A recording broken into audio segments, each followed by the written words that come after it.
નમસ્કાર વિદ્યાર્થી મિત્રો. શ્રી પાટીદાર એજ્યુકેશન ટ્રસ્ટ સંચાલિત જ્ઞાન મંદિર વિદ્યાપીઠ તરગરા અને આપણી યુટ્યુબ લાઈવ ચેનલમાં સૌ વિદ્યાર્થી ભાઈ અને બહેનોનું સ્વાગત છે. મિત્રો, આપણે સંસ્કૃતનો આજે ત્રીજો પીરિયડ છે.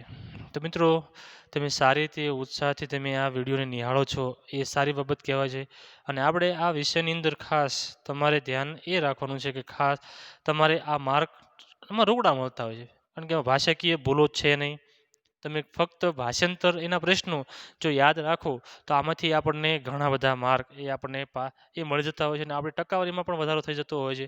તો ખાસ અગત્યનો આ વિષય જે છે સંસ્કૃત છે, આપણે ખાસ ધ્યાન રાખી અને આપણે એને ભણવાનો છે.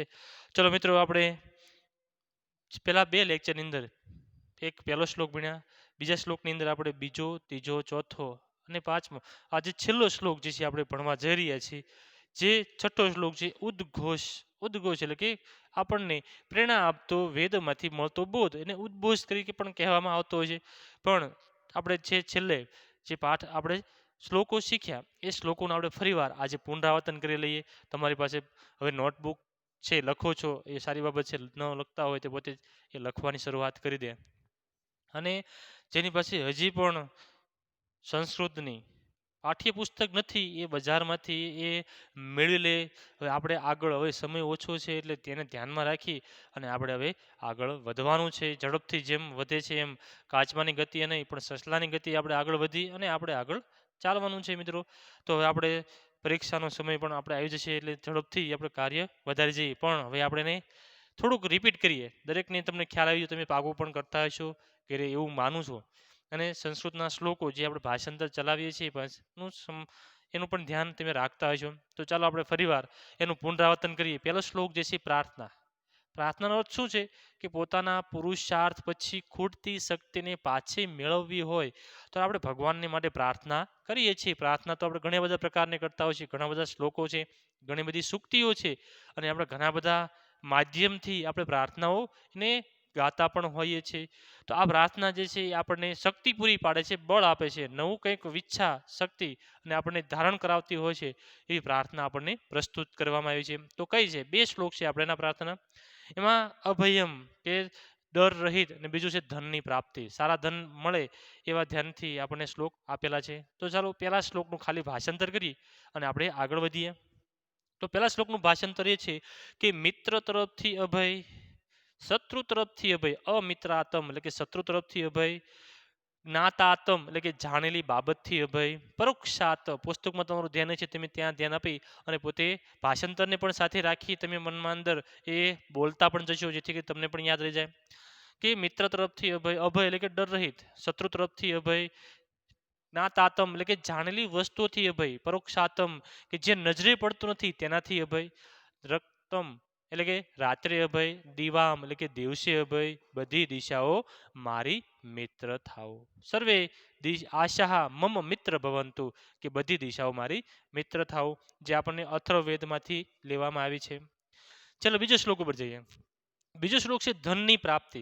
સારું એવું ધન જો આપણને મળે તો એ ધનથી જ આપણું સારું એવું એ કાર્ય થઈ શકતું હોય છે.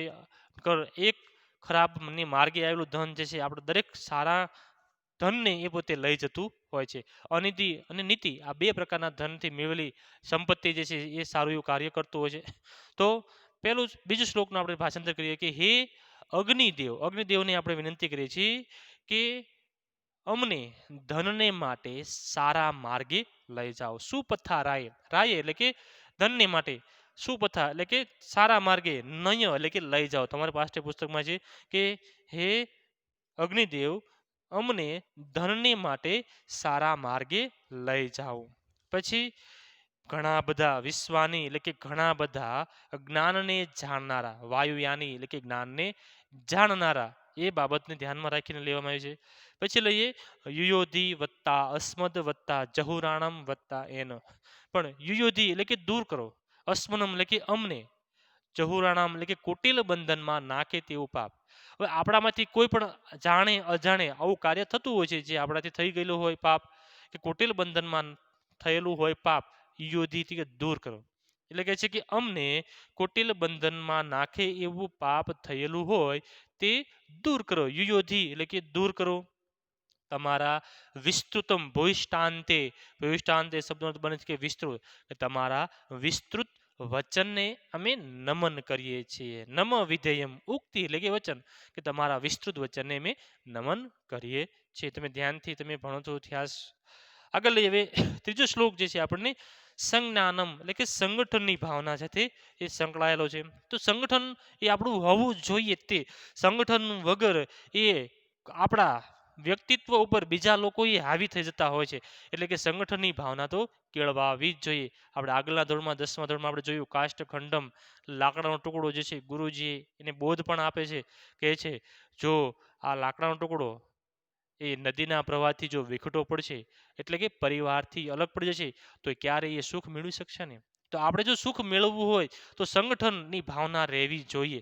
સંગઠન હશે તો જ આપણે સુખ મેળવી શકીશું, અન્યથા એ મેળવી શકીશું નહીં. એટલે કે સંગઠનની ભાવના કેળવાય અને આપણે વધારેમાં વધારે સમાજની પ્રગતિ કરી શકીએ, આપણા કુટુંબની પોતાની, તો એવા ભાવના એ આપણે રહેલી છે. એટલે કે સંગઠનની ભાવના સંજ્ઞાન સાથે આપણને આપેલો છે કે સમાનો મંત્રમ સમિતિ સમાની સમાનમ મનઃ સચિત્ત મેષામ સમાનમ મંત્રમભી મંત્રયે વહ સમાનેન વો હવિષા જુહોમી. તો આપણે લઈએ કે સમાનમ એટલે કે એક સરખા, વહ એટલે કે તમારા સૌના વિચાર એક સરખા થાઓ. મંત્રમ એટલે કે વિચાર, સમાનો એટલે કે એક સરખા થાઓ. સમિતિ એટલે કે સભા, સમાની એટલે કે એક મત એટલે કે આપણું મતભેદ ભલે થતા હોય પણ મનભેદ ન થવો જોઈએ, મન એક સરખા જ હોવા જોઈએ. એટલે આપણને કહે છે કે તમારી સભા, સમિતિ એટલે કોઈ પણ કાર્યની અંદર તમે જોડાયેલા હોય તો કે તમારી સભા એક મત થાઓ. સમતિમ એટલે કે એક મત થાઓ. આગળ લઈએ કે સમાનમ મનમ સહ ચિત્ત મેષામ, કે આ બધાનું ચિત્ત એટલે કે મન, જે આપણા મન જે છે એ પણ એક સમાન થવાની વાત કરી છે કે આ બધાનું ચિત્ત જે છે એ એક સમાન થાઓ. સમાનમ મંત્રમભી મંત્રયે વહ સમાનેન વો હવિષા જુહોમી.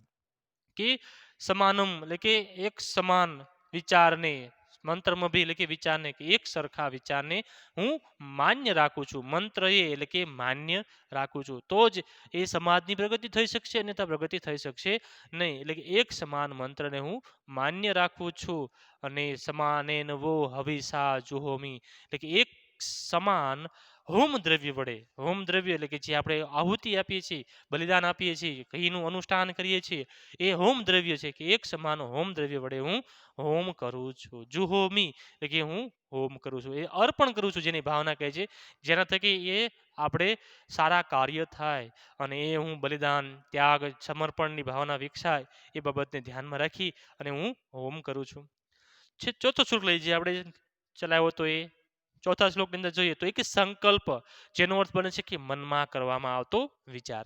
તો આપણે મનની અંદર જે સંકલ્પ ધારણા કરીએ છીએ એ છેક સુધી એ રહેવું જોઈએ. અથાગ પરિશ્રમ મહેનતથી એ સંકલ્પ સિદ્ધ થાય એવા વિચારો મનની અંદર ઉત્પન્ન થવા જોઈએ, જેથી કરી અને આપણે વિચારોને પ્રાધાન્ય આપી શકીએ.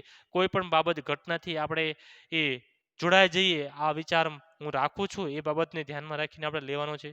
સુનિતા વિલિયમની વાત કરીએ તો એ નાનપણની અંદર કોઈક નીલ આર્મસ્ટ્રોંગને ચંદ્રની ધરતી ઉપર પગ મૂકતા જોયા એટલે એને મનમાં વિચાર કરી લે છે કે મારે પણ એક વાર જરૂર મારે અંતરિક્ષની સફર કરવી છે. એટલા માટે એ પોતે કડી મહેનત કરે છે, અથાગ પરિશ્રમ કરે છે, ત્યારે પોતે મનની અંદર ધારેલા સંકલ્પને સિદ્ધ કરી શકતી હોય છે.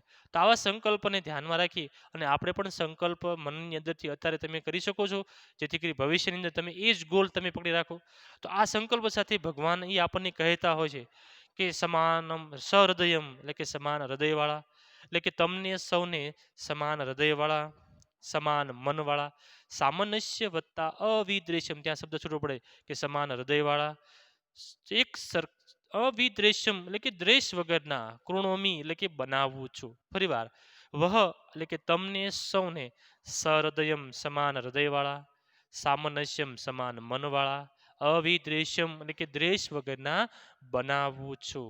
પછી પાછળથી લેવાનું છે કે જાતમ ઈવ અધન્યા, શબ્દ સંધિ છૂટી પાડતા મેં તમને લખાયું હતું કે અધન્યા એટલે કે ગાય, ઈવ એટલે કે જેમ, ગાય જેમ જન્મેલા વાછરડાને, જાતમ એટલે કે જન્મેલા, વત્સમ એટલે કે વાછરડાને કેટલા બધા પ્રેમથી એ પોતે ચાહે છે, એને અળગા કરતી નથી, એમ આપણે પણ અન્યમભી કે તેમ તમે અન્યમભી એકબીજાને પ્રેમ કરો, કે તેમ તમે એકબીજાને પ્રેમ કરો. તો આવી રીતે આપણે 4 શ્લોકોની આપણે સમજ મેળવી. હવે આપણે આગળનો છેલ્લો શ્લોક જે છે એ ઉદ્ઘોષ કે ઉદ્ઘોષ એનો અર્થ બને છે કે મનમાં રહેલા ભાવોને વાણીથી બહાર કાઢવા.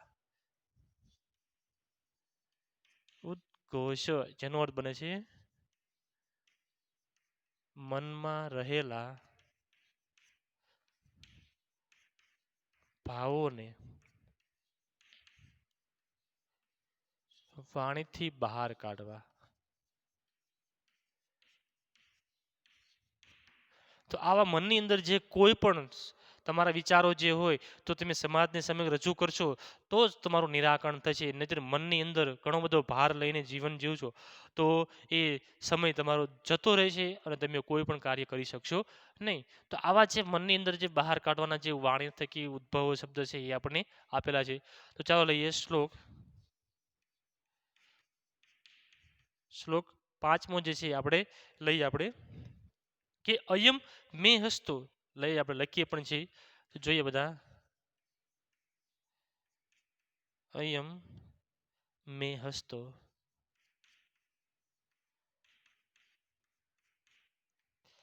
ભગવાન અયમ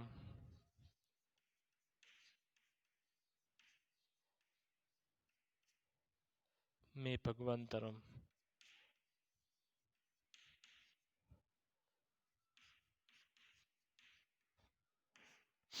અયમ મેં વિશ્વ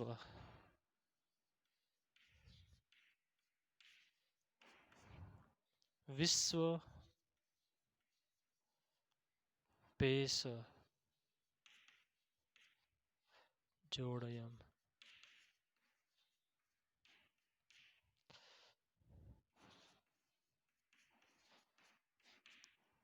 શિવાભી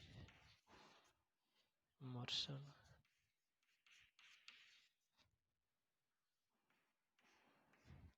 શબ્દાર્થ લઈએ પહેલા આપણે.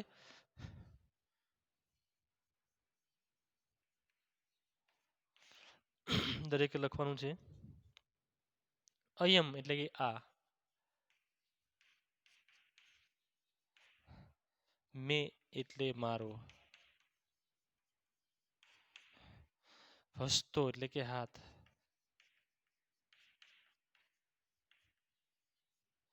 ભગવાન અયમ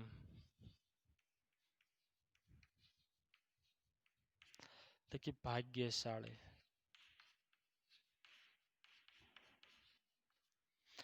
ભગવંતરમ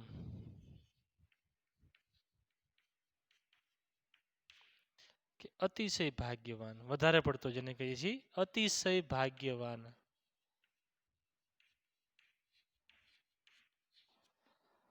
વિશ્વ એટલે કે બધા. વિશ્વના દરેક લોકોની વાત કરવામાં આવી છે કે આપણે ભારતીય સંસ્કૃતિ જે છે પોતાના પૂરતી સીમિત નથી.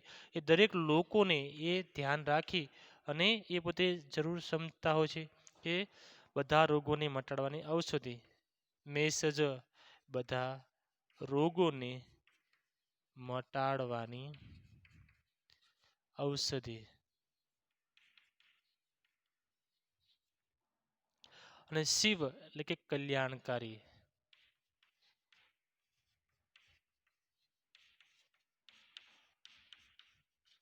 અને અભિમર્શનમ ત્યાં શબ્દો અલગ પડે છે એ લઈએ કે અભિમર્શન.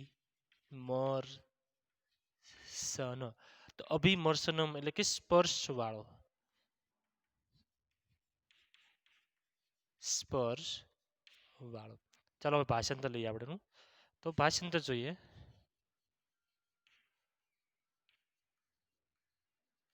તો ભાષાંતર શું છે કે અયમ મેં હસતો કે આ મારો હાથ. દરેકની માટે વાત છે કે આ હાથ આપણને આપ્યો છે તો ભગવાને કંઈક સારા કાર્ય કરવા માટે જ આપ્યો છે કે નહીં કે આ હાથને બીજી જ કંઈક એ લગાડવા માટે.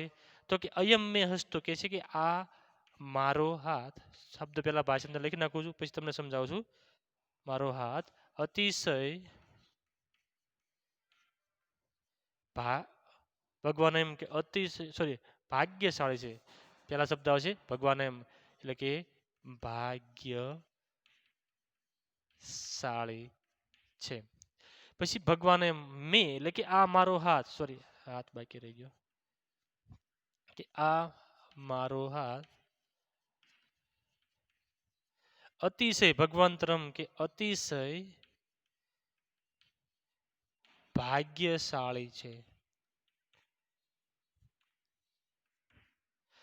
તો પેલી પંક્તિમાં અયમ મે હસ્તો, અયમ એટલે કે આ મારો હાથ ભાગ્યશાળી છે. હાથ શબ્દ રહી ગયો હતો એટલે માટે મેં વચ્ચે મૂકી દીધું કે અયમ મે હસ્તો, અયમ એટલે કે આ, મે એટલે કે મારો, હસ્તો એટલે કે હાથ, ભગવાન અયમ એટલે કે ભાગ્યશાળી છે. આપણે હાથ આપણને આપ્યો છે તો આપણને કદર થતી નથી, પણ હકીકતની અંદર આ હાથ જે છે એના થકી ઘણા બધા કાર્યો, સારા કાર્યો એ થતા હોય છે અને આપણને પણ ખ્યાલ હોતો નથી. એના માટે એક પ્રસંગ પણ છે, તમને કહી દઉં છું કે જ્યારે કૌરવો અને પાંડવો બંને ભાઈઓ અલગ પડ્યા, જ્યારે પાંડવોને એને ઇન્દ્રપ્રસ્થ આપવામાં આવ્યું, ત્યારે પાંડવો જે છે ત્યાં પોતે યજ્ઞ કરતા હોય છે. યજ્ઞ કરે છે એટલા માટે એ ઘણી બધી તૈયારી કરવી પડે, ઘણા બધા લોકોને બોલાવવા પડે, ઘણું બધું દાન પણ આપવું પડે, એ જાણતા હોય છે. પણ કૃષ્ણ ભગવાન એક જાણતા હતા કે દુર્યોધન જે છે, દુર્યોધન તો તમે જાણો જ છો કે કપટને આચરનારો હતો અને એ પોતે મામાના કહેવા થકી એ પોતે અલગ અલગ કાર્યો કરતો હતો. પણ દુર્યોધનની અંદર એક ખાસિયત હતી, એ પોતે જાણતો નહોતો કે શું મારા અંદર ખાસિયત રહેલી છે. એટલે માટે કૃષ્ણ ભગવાન જાણે છે, એટલે દાન દેવા માટે બ્રાહ્મણોને એ દુર્યોધનને બેસાડે છે. અને દુર્યોધનની અંદર જ્યારે કોઈ પણ વસ્તુની પાત્ર દાન તરીકે દેવામાં આવે ત્યારે એકની ડબલ થઈ જતી હતી. એવું એના હાથની અંદર કંઈક એ પ્રકૃતિએ એ નિર્માણ કરેલું હતું. એ ફક્ત એ એ કૃષ્ણ ભગવાન જ જાણતા હતા. એટલા માટે એ ખ્યાલ હતી આપણામાં પણ શું રહેલું છે, આપણા કાર્યની અંદર, આપણા હાથની અંદર, તો એ પણ આપણે ક્યારેક જાણતા હોતા નથી. પણ આ મારો હાથ જે છે ભાગ્યશાળી છે, એ આપણને આપ્યું છે એટલા માટે કહે છે. ફરીવાર પણ એનો જ શબ્દ કહે છે, અયમ મેં હસતો, શબ્દ લાગુ પડે છે મેં, એટલે કે આ મારો હાથ અતિશય ભાગ્યવાન છે. ભાગ્યવાન છે, અતિશય છે. જોકે શરીરનું દરેક અંગ આપણા માટે ભાગ્યશાન એ કહેવાતું હોય છે. પછી લઈએ કે આ મારો હાથ, અયમ મેં શબ્દ છે કે આ મારો હાથ વિશ્વ મેષજ અયમ, ત્યાં શબ્દ છૂટા પડે છે, વિશ્વ મેષજ વત્તા અયમ, કે આ મારો હાથ બધા રોગોને, આ મારો હાથ વિશ્વ એટલે કે બધા, મેષજમ એટલે કે રોગોને મટાડવાની ઔષધિ છે. શબ્દ સાથે લઈએ,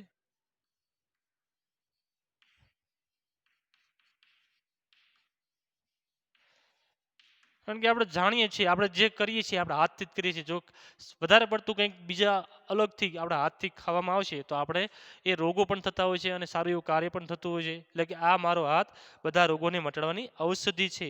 શિવ અભિમર્શનમ, કે આ મારો હાથ, એના એ શબ્દનો ઉપયોગ થાય છે કે આ મારો હાથ શિવ એટલે કે કલ્યાણકારી સ્પર્શ વાળો છે. અભિમર્શનમ એટલે કે સ્પર્શ વાળો છે. ફરીવાર, અયમ મેં હસતો, અયમ એટલે કે આ, મેં એટલે કે મારો, હસતો એટલે કે હાથ, આ મારો હાથ ભગવાન અયમ કે ભાગ્યશાળી છે. અયમ મેં શબ્દનું પુનરાવર્તન ફરીવાર કરવાનું છે કે અયમ મેં ભગવાનતરમ, કે અતિશય ભાગ્યવાન છે, કે આ મારો હાથ અતિશય ભાગ્યવાન છે. અયમ મેં, આ મારો હાથ વિશ્વ એટલે કે બધા, મેષજમ અયમ કે બધા રોગોને મટાડવાની ઔષધિ છે. આખો શબ્દ છે, વિશ્વ મેષજમ કે બધા રોગોને મટાડવાની ઔષધિ છે, કે આ મારો હાથ બધા રોગોને મટાડવાની ઔષધિ છે. શિવ અભિમર્શનમ, અયમ શબ્દ છૂટો પડે છે એટલે માટે લઈએ કે આ મારો હાથ કલ્યાણકારી સ્પર્શ વાળો છે. જે માતા છે જે બાળકની ઉપર હાથ ફેરવે છે ત્યારે બાળક જે છે રડતું બંધ થતું હોય છે, તો એને માતાના હાથના અંદર પણ અમૃત સમાયેલું છે એવો આભાસ બાળકને થતો હોય છે. તો આપણામાંથી પણ કોઈના માથેથી જો હાથ મૂકી તો આપણને પણ આનંદની અનુભૂતિ થતી હોય છે, આપણે હૃદયની અંદર પણ શાંતિ બનતી હોય છે. એટલે આ મારો હાથ એ દરેક રોગોની મટાડવાની ઔષધિ છે અને આ મારો હાથ કલ્યાણકારી સ્પર્શ વાળો પણ છે. ફરી વાર લઈએ આપણે, છેલ્લી વખત ખાતે સમજો કે ઉદ્ઘોષમ, કે મનમાં રહેલા ભાવોને વાણીથી બહાર કાઢવા. એમાં માટે અયમ મેં હસ્તો ભગવાન અયમ મેં ભગવાન તરહ, અયમ મેં વિશ્વ મેં સજોડયમ શિવાભી મર્શન. હવે ભાષાંતર લઈએ છીએ કે આ મારો હાથ, અયમ એટલે કે આ, મેં એટલે કે મારો, હસ્તો એટલે કે હાથ, આ મારો હાથ ભાગ્યશાળી છે. આ મારો હાથ, મેં શબ્દ ફરીવાર પુનરાવર્તન થાય છે શબ્દનું, આ મારો હાથ અતિશય ભાગ્યશાળી છે. આ મારો હાથ, અયમ મેં વિશ્વ મેષજમ, કે બધા રોગોને મટાડવાની ઔષધિ, મેષજ એટલે કે બધા રોગોને મટાડવાની ઔષધિ છે. આ મારો હાથ કલ્યાણકારી સ્પર્શ વાળો છે. તો આ રીતે આપણે અહીંયા લખી નાખો, પછી તમને સમજૂતી કરી આપણે આગળ ચાલીશું સ્વાધ્યાય તરફ.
તો ચાલો આપણે છેલ્લો શ્લોક. અયમ મેં હસતો ઉદ્ઘોષ સાથે પોતાના કલ્યાણકારી હાથને ધ્યાનમાં રાખી અને આપણે હવે શરૂઆત કરવાની છે સંસ્કૃતની અંદર. તો ઘણા બધા પાઠો આપણે રહેલા છે, દરેકને પાઠોને આપણે ધ્યાનપૂર્વક નિહાળવાનું છે, ધ્યાન આપવાનું છે, શ્લોકોને યાદ કરવાના છે ભાષાંતર સાથે. એટલે ખાસ દરેકની બાબતમાં આ ન પણ ખબર પડી હોય તો પોતે કહી શકે છે કોમેન્ટ બોક્સની અંદર, તો હું જાણી અને મને સુધારવાની પણ મોકો મળે. તો ચાલો આપણે આગળ લઈએ. આગળ આવે છે સ્વાધ્યાય પર જઈએ. સ્વાધ્યાયની અંદર પણ આપણે જોઈએ છીએ દરેકને ખ્યાલ છે જ તે. આપણે દરેકની ભાષાંતર પણ આપણે ખ્યાલ આવી ગયું, શબ્દાર્થને પણ ખ્યાલ આવી ગયો.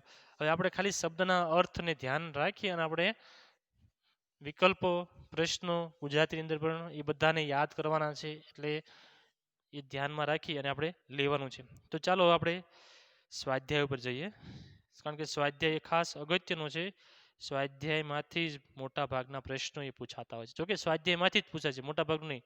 જેટલું પૂછાય સ્વાધ્યાયમાંથી જ પૂછાય છે, સ્વાધ્યાય બાનું હતું નથી. એટલે સ્વાધ્યાય કમ્પ્લીટ કરવો એ હિતાવહ છે. તો પહેલા વિકલ્પ સ્વાધ્યાય અંદર જોઈએ આપણે. સ્વાધ્યાયની અંદર પહેલું છે વિકલ્પો. પરીક્ષા અંદર હું તમને પરીક્ષાનું તમને પરિરૂપ લખાઈ દઈશ. આ પાઠ આપણે પૂરો થાય છે પછી આપણે નેક્સ્ટ વિડીયોમાં મળીશું ત્યારે આપણે કયા કેવા પ્રશ્નો ને સોરી પરિરૂપ કેટલું છે 6 માસિકનું એ તમને યાદ કરાવી દઈશ. તો પહેલો લઈએ આશા ઇત્તસ્ય પદસ્ય કો અર્થ. ચાલો લખીએ આપણે. આશા ઇત્તસ્ય ઇત્યસ્ય પદસ્ય, ઇત્ય શબ્દ છે, ઇત્યસ્ય પદસ્ય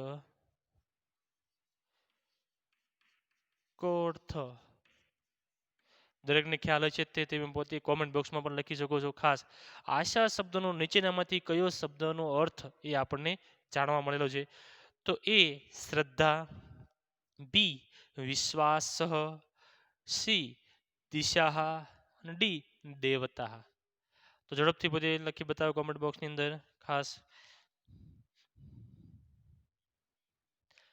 સરસ મિત્રો, ઘણા બધા આપે છે એટલે આનો જવાબ બને છે દિશા. દિશા એટલે કે દિશાઓ. પહેલો શ્લોક હતો કે સર્વે આશા મમ મિત્ર ભવંતુ, કે બધી દિશાઓ મારી મિત્ર થાવ. એટલે આશા શબ્દનો બને છે દિશા. ચલો બીજું લઈએ કે સમાનેન વો.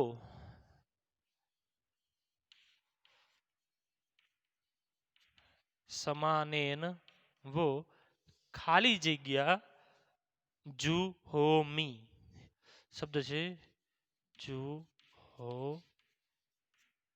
જુહોમી એટલે કે હોમ કરું છું. પણ શેના વડે હોમ કરે છે? કે એક સરખા પણ શેના વડે? હોમ દ્રવ્ય વડે છે. તો હોમ દ્રવ્યનો અર્થ શું બને છે? તો નીચેનામાંથી લઈએ વિકલ્પમાં. એ અગ્નિના, બી મનસા, સી ચિત્તેન અને ડી હવિસા. તો મિત્રો તમારા મનમાં જે વિચાર છે એ સર્વ સાચા છે. તેનો જવાબ આવે છે હવિસા. હવિસા એટલે કે એક સરખા હોમ દ્રવ્ય વડે, હવિષા એટલે કે હોમ દ્રવ્ય વડે, જુહોમી એટલે કે હોમ કરું છું. ત્રીજું લઈએ કમીવ એટલે કે કોનાની જેમ સરખાવે છે. ક મીવ અન્યો એટલે કે એ તમે, અન્યો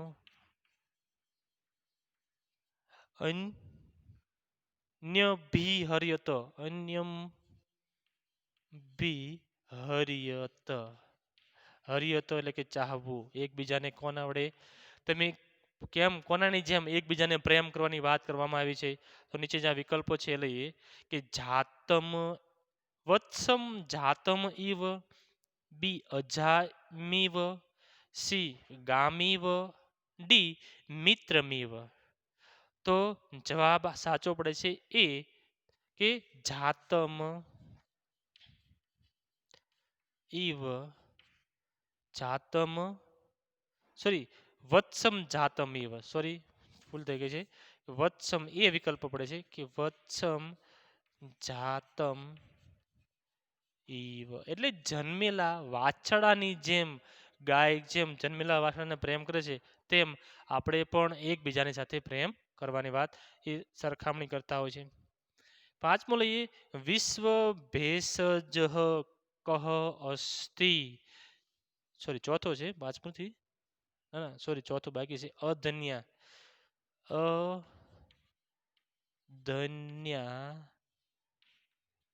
કહ ભવતી, સોરી કા ભવતી, તો આપણે થોડીક દૂર છે એટલા માટે કા ભવતી. તો જવાબ આપણે બને છે અધન્યા એ કોણ છે? તો એ વત્સા, બી ગોહો, સી માતા, ડી પુત્રી. તો જવાબ આવે છે ગો એટલે કે ગાય ની સાથે સરખામણી કરે છે, એટલે કે ગો. અધન્યા કા ભવતી એટલે કે અધન્યાને ગાયની સાથે સરખામણી કરે છે. ચલો લઈએ પાંચમો કે વિશ્વ મે ભેષજ કહ અસ્તિ, વિશ્વ ભેષજ કહ અસ્તિ, વિશ્વ ભેષજ એટલે કે બધા રોગોને મટાડવાની ઔષધિ કોણ છે? તો ક હસ્તો, બી હસ્ત, સી ભગવાન કે ડી અયમ. તો જવાબ આપણે આવે છે બી હસ્તો, સોરી હસ્ત. હસ્તનો અર્થ બને છે કે હાથ. આ હાથ જે છે એ બધા રોગોને મટાડવાની ઔષધિ છે, એટલે આપણે જવાબ આવશે હસ્ત એટલે કે હાથ. ચલો આગળ લઈએ નીચેના વાક્યોને સંદર્ભ સાથે માતૃભાષામાં સમજાવો. માતૃભાષા એટલે કે ગુજરાતીની અંદર આપણે સમજાવવાના છે. ગુજરાતીની અંદર પણ સમજાવવાની વાત છે. ચાલો મિત્રો, તમે 10મા ધોરણની અંદર હતા ત્યાં લગીને આપણે ખાલી અર્થ વિસ્તાર કે વિસ્તૃતમાં લખતા હતા. બીજું બધું તો આપણે જેમ સેમ એ રીતે લખતા હતા. પણ હવે જ્યારે આપણે સંદર્ભ ગ્રંથ શબ્દ આપે છે, સંદર્ભ શબ્દ આપેલો હોય ત્યારે સંદર્ભને શબ્દને સમજાવવાનું વિસ્તૃતિકરણ એ અર્થ વિસ્તારની જેમ જ આવતું હોય છે. તો આપણું અહીંયા આપ્યું છે કે સર્વ આશા મમ મિત્ર ભવંતુ. તો એનો અનુવાદ લખવાનો છે. અનુવાદ એટલે શું? આ શબ્દનો અર્થ શું કહેવા માંગે કે સર્વે એટલે કે બધી, આશા એટલે કે દિશાઓ, કે બધી દિશાઓ મારી મિત્ર થાઓ. 10 દિશાઓ જે છે આપણે જે પવન લાવી અને આપણને સ્પર્શ કરાવડાવે છે, દરેક દિશાઓને મારી મિત્રની સાથે સરખામણી કરવામાં આવતી હોય છે. એટલા માટે એને ખાસ આપણે જેમ 10મા ધોરણની અંદર પેલા લખતા હતા અર્થ વિસ્તારની જેમ જે અર્થ વિસ્તાર આવે છે એ જ રીતે આપણે શબ્દનો પેલા ભાષાંતર લેવાનું છે. 10મા ધોરણમાં મારી પાસેથી ભણી ગયા અને ખ્યાલ હશે તો ભાષાંતર કરવાનું છે. પછી સ્પષ્ટીકરણ, દરેકની અંદર જે આવતું હોય ત્યારે એ સ્પષ્ટીકરણ ખાસ મિત્રો એ સ્પષ્ટીકરણ જે છે એ આ રીતે 5 થી 6 લીટીમાં કરવાનું હોય છે. અને છેલ્લે આપણે એ બોધ તરીકે આપતા હોઈએ છીએ તો છેલ્લે બોધ પણ આપણે આ રીતે આપવાનો છે. આ પાઠની અંદર અથવા વાક્ય પંક્તિની અંદર શું બોધ મળે છે એ બોધ એ આપણને આ સંદર્ભ શબ્દ વાક્ય સાથે આપણે ગોઠવવાનો હોય છે. એટલે કે સર્વે આશા મમ મિત્રમ ભવંતુ એટલે કે બધી દિશાઓ મારી મિત્ર થાઓ એના અર્થમાં આપણને મૂક્યું છે. પછી બીજું છે અન્યો અન્યમભી હરિયતમ વત્સમ જાતમ ઇવ અધન્ય, કે અન્યમ એટલે કે તેમ તમે બધાને એકબીજાને પ્રેમ કરો. પણ કેના જેમાં? પાછળથી પંક્તિ આપણે લેવાની હતી કે ગાય, અધન્ય એટલે કે ગાય, જેમ ઈવ એટલે કે જેમ, જન્મેલા વાછરડાને, જાતમ એટલે કે જન્મેલા, વત્સમ એટલે કે વાછરડાને, હરિયતમ એટલે કે ચાહે છે. ગાય જેમ જન્મેલા વાછરડાને ચાહે છે તેમ તમે અન્યો તેમ તમે એકબીજાને પ્રેમ કરો. અન્યમભી એટલે કે એકબીજાને પ્રેમ કરો. તો એથી ભાષાંતર તમે આ રીતે લખી નાખવાનું છે. સ્પષ્ટીકરણમાં તમે આ સંસારની અંદર દરેક વસ્તુઓ જે છે એ કેવી રીતે બીજાથી સંકળાયેલી છે. માતા હોય તો પુત્રને કેવી રીતે પ્રેમ કરતો હોય છે, તો એમ ભાઈ પિતાને, એમ આ રીતે એક પ્રકારનો પ્રેમ હોય, ઘણા બધાના પ્રેમ હોય, માતા પિતાનો, પુત્ર પુત્રીનો, ઘણા બધા એ સંસારની ભાઈ બહેનનો પ્રેમ અલગ અલગ રીતે એ નિભાવતા હોય છે. એવું જ રીતે આપણે સ્પષ્ટીકરણ આપણે મૂકી અને આપણે બોધ એ આપવાનું, સંસારને બતાવવાનું છે. આ બાબતની અંદર એ સ્પષ્ટીકરણ થતું હોય છે. આગળ લઈએ, નીચેના પ્રશ્નોના માતૃભાષામાં ઉત્તર આપો. તો માતૃભાષાની અંદર ઉત્તર ખાસ એ ગુજરાતી અંદર 2 માર્કની અંદર પૂછાતું હોય છે. તો એ લઈએ આપણે. પેલો છે કે ભક્ત કોનાથી અભયની પ્રાર્થના કરે છે. તો પહેલા શ્લોકનો આપણે જવાબ જે હતો એ આપણે લેવાનો છે.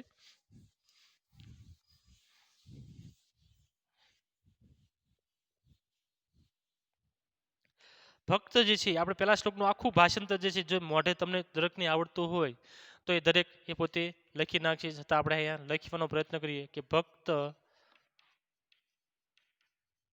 કોનાથી અભયની પ્રાર્થના કરે છે. અભય એટલે કે ડર રહી, અભયની પ્રાર્થના કરે છે.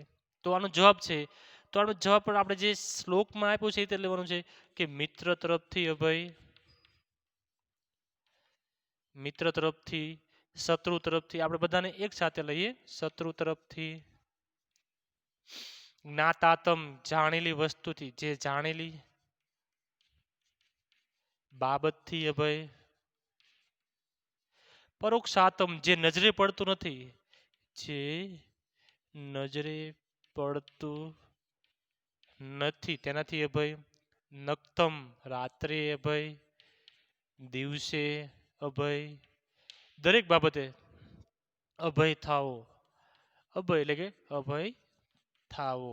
આ શબ્દ લઈએ છીએ મિત્ર તરફથી, શત્રુ તરફથી, જાણેલી બાબતથી, જે નજર નથી પડતું તેનાથી, રાત્રે દિવસે અભય પ્રાપ્ત કરો.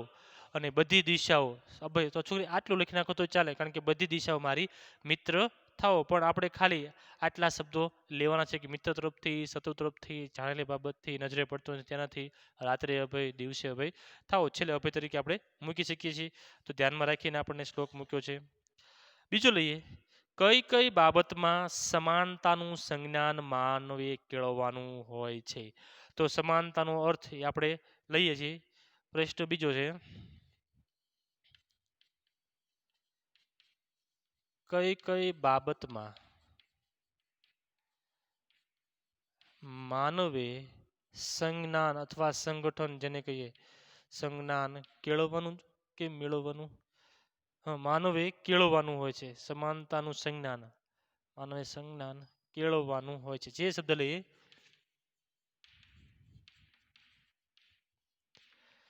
તો આ શ્લોક જો તમને આવડે તો એ શ્લોકને ધ્યાનમાં રાખીને જ એ આપણે આખે આખો જવાબ પ્રશ્નનો આપણે મૂકવાનો હોય છે. તો સમાનતાની બાબતમાં શું છે કે તમારા સૌના વિચાર એક સમાન થાઓ. જવાબ આપણે એ રીતે લખી નાખવાનો છે કે તમારા સૌના વિચાર એક સરખા થાઓ. તમારી સભા, સમિતિ શબ્દ છે, તમારી સભા એક મત થાઓ. સમાની એટલે કે એક મત થાઓ. સમાનમ મનમ સહચિત્ત મેષામમ એટલે કે તમે તમારા બધાનું, ચિત્ત એટલે કે મન, ચિત્ત એક સમાન થાઓ.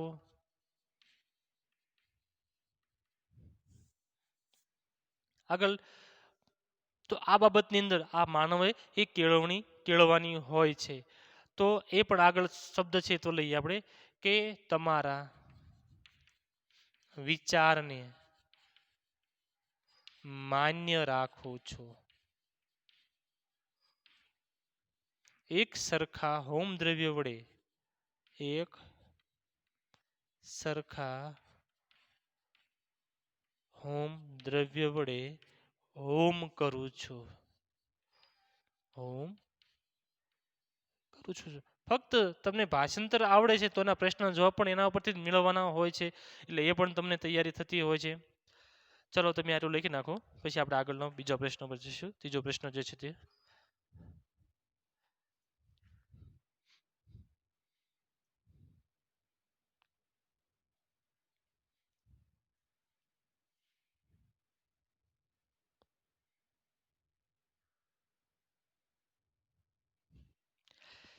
ત્રીજો પ્રશ્ન લઈએ.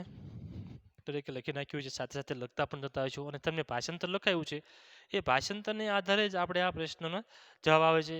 તો આપણે કાંઈ વાંધો નહીં, હવે આપણે બોલી જ નાખીએ. તમને બધાને આવડે જ છે, લખેલું તો તમને આવડશે જ તે. તો ત્રીજો પ્રશ્ન શું છે કે પરસ્પર કોની જેમ સ્નેહ કરવાનો છે. આપણે આવ્યું ને ચિત્ર શ્લોક કે આપણને કે તો આ જવાબ આવે છે સૌ ઋષિ જે છે અથવા જે ઋગ્વેદના જે રચયિતા, અથર્વેદના રચયિતા, વેદના રચયિતા જે છે એ ઋષિ બધાને સમાન હૃદયવાળા બનાવે છે, સમાન મનવાળા બનાવે છે અને દ્વેષ વગરના એ આપણને બનાવતા હોય છે.